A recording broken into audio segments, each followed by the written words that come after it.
Paf, petite vidéo sur les 10 choses à savoir avant d'aller en Turquie. Alors il faut savoir que moi ça fait 1 an et demi que je vis en Turquie, ici à Istanbul. Il y a 2-3 choses à connaître avant de venir ici. Je vais vous donner donc mes suggestions et mes petits tips. Tout d'abord, quand partir en Turquie? Alors pour moi, la période la plus propice pour aller en Turquie, c'est probablement l'été ou le printemps. À partir de avril jusqu'à septembre-octobre, vous avez vraiment un temps qui est parfait. Que ce soit à Istanbul, que ce soit dans l'est de la Turquie, dans le sud, dans l'ouest, surtout dans le sud pour le coup, vous aurez même un temps qui sera presque même trop parfait. Parce que quand vous allez dans les coins de Antalya, de Alanya, de Adana, dans le sud-sud-est du pays, vous allez tomber sur des températures qui seront aux alentours de entre 40 et 45 degrés en plein jour, en plein soleil. Donc moi je vous donne mon ressenti, j'y vais pas. Vous voyez en plus ma peau, comment je suis, avec une peau très claire, j'y reste 5 minutes, je suis carbo, j'ai le cancer de la peau direct. Mais sinon c'est des destinations qui sont très bien, mais en été vraiment c'est très très chaud. C'est pour ça que je privilégie généralement quand je vais en été, je privilégie par exemple les destinations comme Izmir qui sont plutôt à l'ouest, qui sont le long de la côte, là où il y a évidemment la mer, mais donc il y a Izmir, Çeşme, Bodrum, Marmaris. Et donc pour avoir des bonnes températures pour aller dans ces coins-là, pour voyager en Turquie, le mieux c'est justement de partir entre avril et octobre. Car croyez-le ou non, mais vu que je vis ici à Istanbul maintenant, comme je vous ai dit, ça fait à peu près 1 an et demi, presque 2 ans, j'ai eu plusieurs fois, donc l'hiver dernier j'ai eu déjà de la neige ici à Istanbul, ça a duré au moins, je sais plus, 1 semaine ou 2, la ville était complètement paralysée de l'intérieur, plus personne pouvait sortir, prendre les transports en commun, la voiture, bref, les rues étaient pleines de neige. Il y avait, je sais pas, quelque chose comme 40 cm de neige à peu près, c'était assez impressionnant. Et il arrivait la même chose aussi donc à Istanbul quand j'étais venu aussi en hiver il y a environ, je crois, 3 ans. Donc ici, à Istanbul, il neige. Et il neige vraiment. Et pour le coup, des fois, il neige même plus qu'à Paris. Et ça impressionne les gens, parfois, ça les rend assez circonspects parce que une ville comme Istanbul et un pays comme la Turquie, c'est considéré surtout de la part des Français ou même des Européens comme un endroit assez tropical ou avec en tout cas des températures toujours chaudes. Franchement, ici en hiver à Istanbul, c'est presque comme Paris. Pas aussi gris, pas aussi pluvieux, pas aussi froid que Paris, mais il peut neiger et il peut neiger vraiment fort. Donc, quels vêtements emporter en Turquie? C'est donc mon deuxième sujet de la vidéo. Comme vous voyez, les vêtements, là actuellement on est en plein été, je porte un t-shirt, ce qui est logique. Ici en été, comme je viens de vous le dire, de avril à octobre, il fait super bon.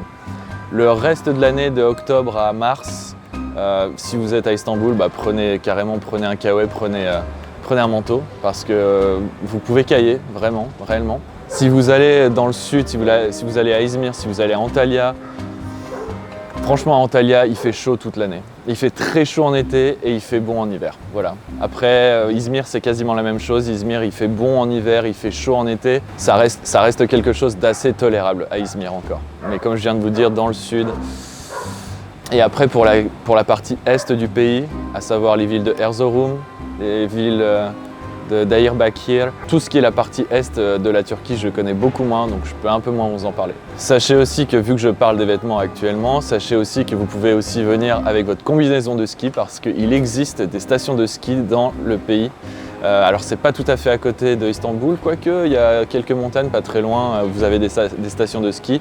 C'est assez sympathique, c'est pas les Alpes, mais ça reste très bien aussi. Vous pouvez passer des journées, des week-ends entiers à faire la station, c'est vraiment très bien. Sinon, il existe évidemment des grosses stations de ski qui sont à l'intérieur du pays, mais plus côté central, pas loin de la région Cappadoce. La Cappadocia, en fait, c'est donc vraiment dans l'hypercentre du pays où vous trouverez plein de stations de ski presque comme les Alpes. C'est pas tout à fait les Alpes, mais c'est pas loin, franchement, il y en a des pas mal.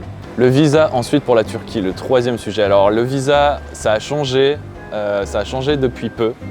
Moi, quand je suis arrivé ici les premières fois, donc il y a quelques années, parce que je vis ici depuis 1 an et demi, mais avant j'étais déjà venu plusieurs fois, j'étais venu peut-être une dizaine de fois. Vous pouvez venir ici en Turquie sans visa et rester 3 mois, voilà, 90 jours. Ensuite, après ce délai, vous devrez demander un visa, donc un visa ça peut être un visa touristique, ça peut être un permis de résidence. Pour le visa touristique, c'est 6 mois, donc c'est la nouvelle loi. Ils ont régulé ça, avant c'était 1 an, maintenant c'est passé à 6 mois. Donc vous faites votre demande de visa touristique, c'est pour 6 mois, un délai de 6 mois qui est renouvelable, si j'ai bon, 4 fois en tout. si j'ai bon. Parce que c'est tellement nouveau, ça a été fait il y a quelques semaines, il y a une semaine ou deux. Dans la pratique, ça peut changer parfois. D'après ce que j'ai compris, quand il y a des nouvelles règles, surtout au point de vue des visas, dans la théorie, ils disent que c'est comme ça et dans la pratique, parfois, il y a moyen que les choses changent un petit peu. Mais moi, de ce que j'ai lu, en tout cas sur Internet, c'était un visa touriste 6 mois et renouvelable 4 fois. Par contre, pour ce qui est des autres visas, le permis résidence et les autres visas permis travail, j'ai pas encore eu besoin de demander ce genre de visa. Et maintenant, le 4e sujet dont je voulais vous parler, c'est la livre turque avec son taux qui ne fait que de dégringoler. Actuellement, on est en juillet, donc on est le 28 juillet. 1 euro égale, je vais le faire devant vous, 1 euro égale 18 livres,27, donc 18 livres turcs à peu près. Il y a encore 6 mois, on était à 16 livres turcs.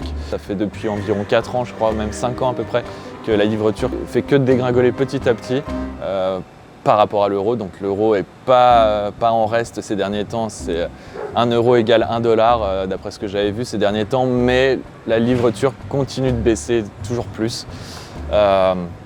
Donc voilà, c'est quelque chose que vous devez savoir si vous venez dans ce pays ici en Turquie parce que franchement, vous venez en tant qu'Européen, en tant que Français, vous n'avez quasiment rien à payer pour ce qui est des taxis, pour ce qui est des transports en commun et transports publics, pour ce qui est de la nourriture, ce qui est même de l'essence, c'est beaucoup moins cher qu'en France. Bref, il y a beaucoup d'avantages en fait de venir dans ce pays avec des euros, vous serez vraiment très très avantagé. 5e sujet que j'avais donc noté au préalable, la langue turque. Est-ce que l'anglais c'est suffisant pour venir voyager en Turquie? Est-ce qu'il faut parler un petit peu le turc? Est-ce que c'est suffisant de parler anglais? Bref, c'est un pays un peu comme la France. Si vous parlez que anglais, vous pouvez vous en sortir, mais vous allez un peu galérer quand même. C'est-à-dire que si vous prenez le taxi, les taxis ne parlent quasiment jamais anglais. Vous aurez peut-être un taxi sur 40 ou 50 qui va pouvoir discuter avec vous en anglais.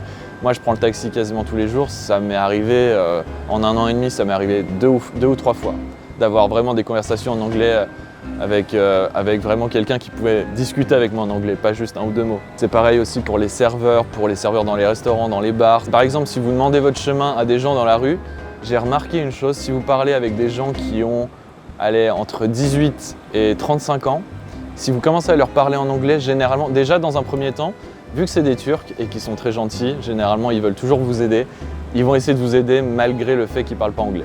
Si vous tombez sur des personnes qui ont entre 18 et 35 ans, franchement, 3/4 du temps, 75% du temps, vous allez tomber sur des gens qui sont donc des jeunes et qui parlent anglais, peut-être pas couramment, mais assez pour vous renseigner, ce qui est quand même pas mal. Il y a vraiment un gap, culturel, je dirais même, entre les gens, entre la nouvelle génération, on va dire les jeunes, et l'ancienne génération ici en Turquie. C'est assez flagrant sur pas mal de détails, et notamment ce détail-ci au niveau de la langue. Il y aura des exceptions qui confirment la règle, évidemment, mais moi, globalement, de ce que je vois, de ce que j'ai vu autour de moi, encore ce matin, j'étais dans un café, j'attendais qu'on me serve, j'étais assis, et il y a un chien qui est venu et qui a commencé à jouer avec moi, il y a une nana qui a commencé à me parler en anglais, c'était une fille qui était turque. Et voilà, c'est des contacts qui se font très rapidement en anglais, surtout avec des jeunes ici, ça se fait beaucoup. Ensuite, le 6e sujet, c'était sur l'état des routes. Alors, il faut savoir qu'ici en Turquie, l'état des routes, c'est quand même pas la même qu'en France. Pour le coup, vous verrez que justement, si vous prenez un taxi ou alors si vous louez une voiture et vous commencez à rouler sur la route, moi, je connais surtout Istanbul. Istanbul, les routes, c'est incroyable. À chaque fois que vous êtes dans une voiture, dans un taxi, ça secoue, mais vraiment très fort à chaque fois. Vous regardez en fait l'état des routes, il y a toujours des bouches d'égout, il y a toujours des espèces des ralentisseurs qui vraiment font bouger la voiture à fond. Bon, c'est comme ça. Je sais qu'à Izmir, c'est un peu moins le cas, un peu moins. Il faut aussi savoir que Istanbul, c'est une ville qui a été construite sur des collines où ça monte et ça descend. Bon, c'est particulier de rouler à Istanbul, donc les routes en tout cas à Istanbul, c'est pas simple parfois. Après évidemment il y a des autoroutes dans tout le pays où là franchement par contre les autoroutes à chaque fois que je suis allé dessus ça roulait nickel. La plupart elles ont été faites assez récemment, il y a quelques années, peut-être 5 ans, 10 ans, 15 ans, donc elles sont quand même encore assez neuves et bon ça va, on roule bien mais pour une ville là où je vis qui est Istanbul c'est assez chaud parfois. 6e sujet, le coût de la vie en Turquie. Alors comme je l'ai dit précédemment avec la livre turque, ici vous venez et vous pouvez vous payer pas mal de choses que vous ne pourrez pas forcément vous payer si vous êtes en France. Je sais pas, des locations de bateaux, des locations, vraiment des gros bateaux, voilà, où vous pouvez louer à la journée, des locations de jet ski. Bon, ça vous pouvez le louer si vous voulez en France, mais c'est surtout en termes de prix. Les prix ici, vous allez halluciner. Ils sont 3 ou 4 fois inférieurs à la France sur plein de choses. Après, ça dépend si vous cherchez du luxe ou pas, mais même dans un hôtel, dans un hôtel luxueux par exemple, vous allez dans un hôtel luxueux, les prix seront cassés 2 ou 3 fois par rapport à la France. Ils seront 2 ou 3 fois inférieurs à la France. Pour ce qui est, et puis il y a des choses parfois qui c'est encore pire. Il y a des choses, par exemple, je sais pas moi, l'eau par exemple, la nourriture, c'est beau. Alors il y a de l'inflation ici, il y a de l'inflation ici en Turquie, il y a aussi de l'inflation en France. Je parle pour le moment actuellement en juillet 2022 et de ce que j'ai vu en 2022 et en 2021. Mais globalement, tout est moins cher qu'en France, ouais, tout. Pour ce qui est des transports publics, de la nourriture, tout, vraiment tout. Comme je disais, l'essence, pareil, c'est 2 ou 3 fois moins cher qu'en France. Les hôtels, vous louez un terrain de tennis, enfin voilà, toutes sortes de choses. Ici, vous verrez, vous payerez globalement, je dirais, allez, pour faire de manière générale, pour parler vraiment de manière vraiment générale, je dirais que vous payez en tout et pour tout peut-être 3 fois moins cher pour la globalité des choses que vous trouverez ici. Franchement, c'est vraiment 3 fois moins cher, je dirais. Ensuite, le 7e sujet, donc la nourriture en Turquie, parce que les gens ne savent pas forcément. Mais la nourriture ici, pour moi, c'est l'une des meilleures au monde. C'est chacun ses goûts encore une fois, mais moi personnellement, j'adore tout ce qui vient de la mer Méditerranée, tout ce qui est nourriture méditerranéenne, l'italienne, la grecque, même l'espagnol, j'adore. Bon, j'aime aussi la cuisine mexicaine, la cuisine japonaise, mais pour le coup, la cuisine turque, un mélange de cuisine libanaise, un mélange de cuisine des Balkans, un mélange de cuisine aussi peut-être un peu italienne, enfin voilà, une espèce de cuisine méditerranéenne super bonne, vraiment délicieuse et très méconnue, je dirais. Surtout en France, les gens ne savent pas, mais la cuisine turque, c'est l'une des meilleures, c'est vraiment l'une des meilleures. Les baklava, évidemment, c'est les desserts, super bons, assez lourds, ça je dois être honnête, mais bon, voilà, j'en mange un ou deux, c'est clair que je suis plein déjà, hein, mais c'est délicieux. Vous avez les kunefés en dessert, vous avez firin sütlaç, il y a tellement de choix, il y a énormément de choix. J'en ai pas qui me viennent en tête parce qu'il y en a tellement. Muhalebe, il y en a vraiment plein. Vous avez, au point de vue des plats, ils ont aussi un petit déjeuner turc qui est délicieux. Vous avez une table qui est remplie de plats avec des œufs, avec de la charcuterie, avec plein de fromages différents, avec plein de confitures différentes, avec plein de pains différents. Bref, intéressez-vous, si vous venez ici, intéressez-vous à la nourriture turque. Essayez surtout essayez un jour de prendre le petit déjeuner turc, vous verrez, vous m'en direz des nouvelles. Vraiment, c'est super. Ensuite, il fallait aussi que je vous parle d'une chose que peu de gens savent. Pour voyager ici, si vous venez et que vous restez dans un hôtel, vous prenez un Airbnb ou quoi, vous allez être amené, j'imagine, à prendre des douches. Surtout, ne buvez pas l'eau de la douche ou l'eau du robinet dans une salle de bain, peu importe l'endroit. C'est comme en Égypte, c'est tout simplement l'eau n'est pas bonne, vous ne pouvez pas la boire. Je sais qu'au Mexique, c'est un peu la même chose aussi. Voilà, il y a des pays comme ça dans le monde où ils ne filtrent pas l'eau. La Turquie en fait partie.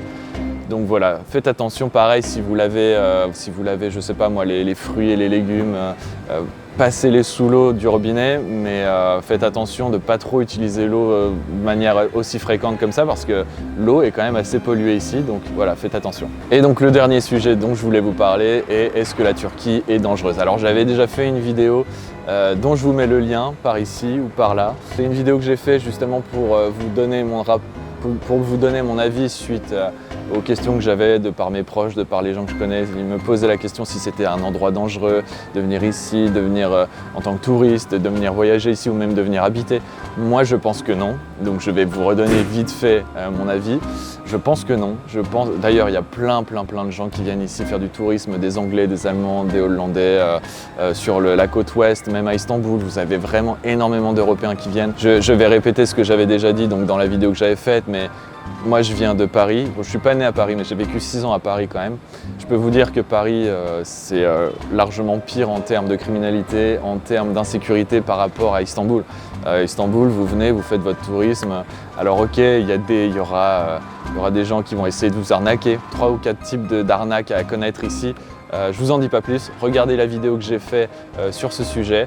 Mais voilà, mon ressenti général, c'est qu'ici, on peut tout à fait faire du tourisme en tant que mec ou en tant que femme même. Vous aurez vraiment pas de problème. Voilà, c'était les 10 choses à savoir sur la Turquie et bon, aussi un peu sur Istanbul vu que c'est là où je vis. J'espère que ça vous a plu, j'espère que ça a été aussi assez clair pour vous, j'espère que j'ai donné assez de précision et d'informations si vous voulez voyager ici. Je ferai une vidéo prochainement sur les visas vu que ça a changé récemment. Je vais essayer de m'informer un peu plus, regarder plus en détail ce qui a vraiment changé. Je vous tiens informé là-dessus. Une vidéo par semaine. Abonnez-vous, activez la cloche, gulé gulé.